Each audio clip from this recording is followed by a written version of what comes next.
ke kabupaten kota. Ya, dari jumlahnya itu ada 42.237 penerima.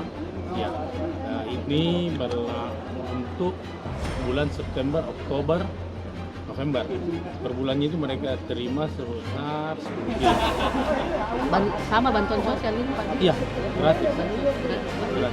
15 kecamatan semuanya. 15 kecamatan. Tapi yang tahap pertama Mariso katanya tadi ya? Untuk awal pertama ini Mariso, yang mulai hari ini Mariso, dan terus berjalan sampai 15 kecamatan.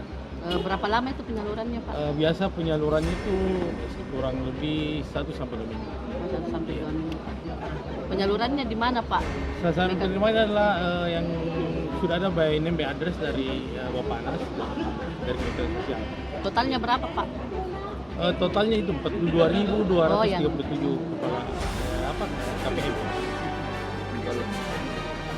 Kalau tadi kerjasama kami ada cadangan beras pemerintah daerah, ya, yang mana tahun kemarin kami sudah ada sebesar 30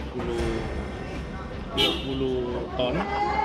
Tahun ini kami menambah 37 ton 2023. Itu untuk dilempar ke pasar Pak ya? Itu merupakan cadangan apabila ada kejadian yang ada hal-hal yang timbul di Kota Makassar, itu kita gunakan.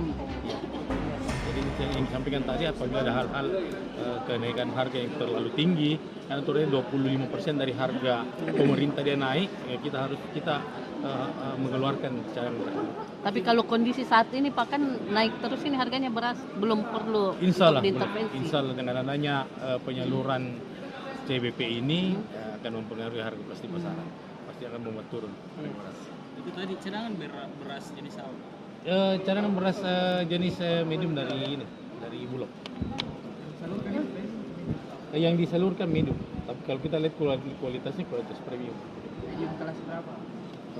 Kalau kelasnya belum, yang pasti medium kelas premium.